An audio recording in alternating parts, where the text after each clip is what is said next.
There we go. Live. Hello and welcome to the Ask Weldon Show, episode 247, Performing Under Stress, Keeping Up Motivation, and Inconsistency.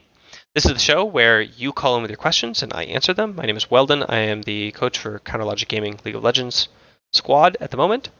Maybe more squads eventually. We'll see. Anyway, right now I'm focused mainly on the League of Legends squad with Irene, my co-coach, who usually sits right here.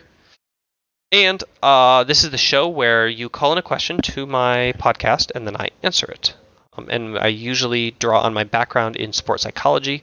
I have a master's degree in sport. I have a master's degree in exercise in sports science, with a focus in sport and exercise psychology, specifically in development of youth sport, development through sport, and then with my background as a coach, as a teacher, as a League of Legends player.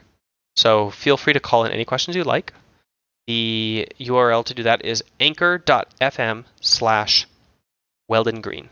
My name, WeldonGreen. You can call in your own question to the show. And yeah, then I'll answer it. Thanks. This show thrives on viewer questions. So if I don't have viewer questions, I don't have a show. And I'd like to do it pretty often if I can. I've had a very long hiatus, but here we are again. The other big announcements. It's the beginning of the next split. I'm kicking this off again. We have a streaming room that we're launching this week, and so that's going to be like coming in. That's going to be where the show is shot, I think, in the future, is in this like exciting new space that I have to stream it in.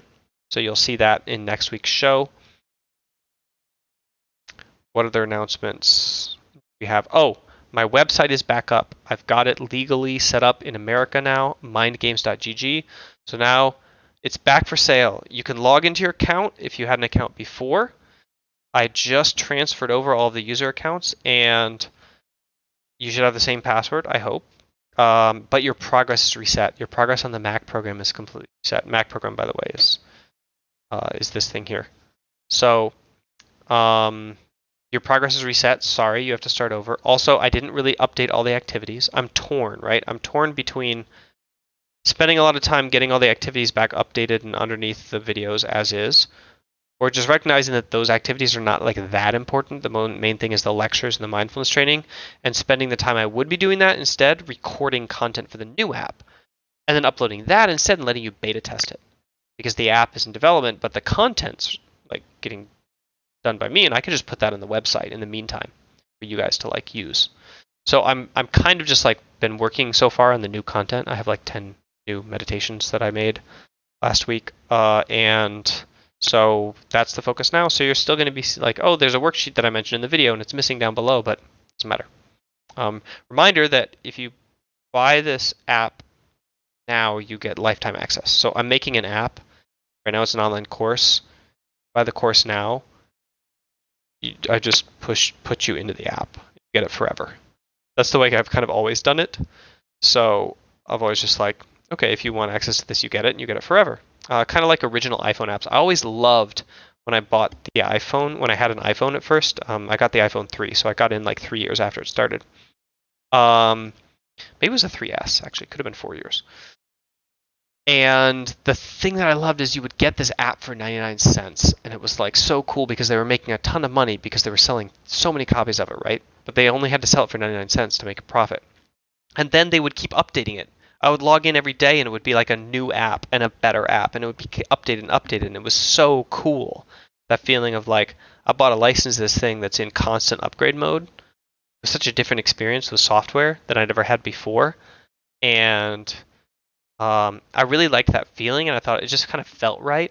So that's the way that I've been doing the Mac program, is like you buy it, and then as I keep upgrading it and as it keeps getting better and better, which honestly, it's been 3 years since I updated it because making this app has been like a 3-year journey. But as it keeps getting better and better, like you just kind of keep getting this better and better version. That's the idea behind it. But of course, that's going to go away because I've also learned that apps take recurring revenue to support. You have to pay for servers, you have to pay for constant development and upgrades and singing like. So that's why everything runs on a subscription. So eventually, when it's an actual app instead of an online course, it'll have to be a subscription thing. But for now, it's just a flat fee forever, and you get it forever. So anyway, check that out. It's $30, I think. You use the code AskWeldon, and it goes down to $25, and that's mainly so that I know that you come from this video, so that I can kind of figure out where people are figuring out about my program. Yeah, why don't we jump into the show? First question today. Let's see if I can do this all right and fast. Okay. The video broke. How do I reload it? Oh. Okay, that worked. But now I want to see the question. Why is the question not showing? Epic fail, guys. Oh, I see. No, it's still not showing. Okay, anyway. So let me just read the question to you, or we can play it. Hey Weldon, Nixus here. Hi Nixus. My question for you is, I'm kind of in a team environment where I feel like I'm the only one putting in effort, and I was hoping you had advice as to ways to change it or to stop it from demotivating me. Thank you. So how do I keep up my motivation when I feel like I'm the only one putting in effort in a team environment? Okay, we are literally having conversations like this around every team that I've been in, even the one I'm in right now. We were talking about like a previous team. I was talking about a previous team with a teammate. He was like, yeah, it's so hard to keep up motivation when you work hard and then you see people are just like inting it. Okay, so one important thing is you need to have something that motivates you outside of other people putting in effort, right? So focus on the controllables, just you. Don't worry about other people and their dreams and their passions and how far they want to go in life. Use self-talk to tell yourself why you're doing the thing you're doing. You have to have a purpose for doing it that is like long-term, that is beyond the reason that you're doing it socially. And you have to be able to accomplish that through your own effort and believe that the work that you put in is kind of worthwhile, whether or not other people are working also, whether or not you win or lose because of their contribution or lack of contribution. So that requires a little bit of like belief in the system, belief in hard work, belief that like your star will shine even if you're surrounded by duds, if you lurk long enough, and belief in the long term. Okay, and then self-talk towards that. You also need clarity of that goal. So work really hard to have that clear in your mind, and then okay, so that's the first thing. The second thing is to be compassionate. If you flip that around from like being annoyed at these people, being really compassionate, being like, I feel so bad for these people, like they're not motivated by this thing, they can't put in the effort, they don't have the same drive, they don't have the same thing, and like I do, and I have that clock ticking in me, and it's like pushing me. They don't, and that's okay, and I feel like I want to help them enjoy life, and I want to make sure that they're having fun, and I don't want to like stress them out or push them, because for me it's just like I just want that thing, and that's what I'm moving towards, and I'm moving hard. But it's okay if they don't want that, and it's like you just have compassion for them and empathy, not as like you feel pity for them, right? But you just understand them, that everybody has different drives, and this is not their drive, and that's okay. And the third thing that you should do is try to work to be with people when you are motivated, who are motivated by the same drive as you. So seek those people out and be in alignment with them. That's really important. And then if you have to spend a lot of time in alignment with spend a lot of time with somebody who's not in alignment with you, you have to have different goals for that time. So I had this question I think on Twitter. I read it earlier today, or I responded to it somewhere. And I said to the person, actually, it was in my Discord. Check out my Discord, by the way. It's linked down below Twitch. She asked, I have this person, same question as Nixus here. And I said... Charging battery. I said that you Charging need... battery. Shut up. I said that you need to hang out with this person when they are not motivated. So they were talking about the other person who was super motivated, and they're not motivated. They just wanted to have fun, but the other person was really annoying. So I was like, tell that person honestly what your motivation is and that you don't really care. And then tell that person, like, when you are done training for the day and done playing to win, and you want to play a backyard, kick the ball around against the wall, League of Legends match where you're just having fun in the backyard and you're not really training like out on the soccer pitch with your team, practicing, then I'll solo queue with you and we'll just do it for fun, right? And you can lower your expectations. So what you should do is you should have a time and a place and people where you have high expectations on yourself and on them. And when you're with people that you cannot have high expectations of, you don't. You just reverse it and you have fun instead. That is the answer. Okay, thank you. Let's jump into question number 2. Wonder if I can get this question to show. Also not showing. This is weird. Oh, I know what's wrong. I have the URL for the question incorrectly linked. So it's going to be desktop, OBS, question 2. There we go. And I have to wrap text. How do I wrap? It's wrapped. Okay. Cool. Now you can see it. Let's listen to the audio. Hi, I'm wondering on how to calmly address and deal with various stressful situations. So I'm naturally a pretty nervous person, and when I do standardized testing, often I panic because I feel like there's not enough time for me to do this and I can't think clearly in these situations. So I wanted to know how your methods on dealing with these very stressful situations for someone who's naturally a nervous person. And I want to be able to apply this logic to other aspects of my life, like League, like maybe if there was a crisis in my life, like a shooting or something. I want to be able to think on my feet and think clearly in these situations so I don't panic and it doesn't cost me. So thanks. Yeah, that's a terrifying thought.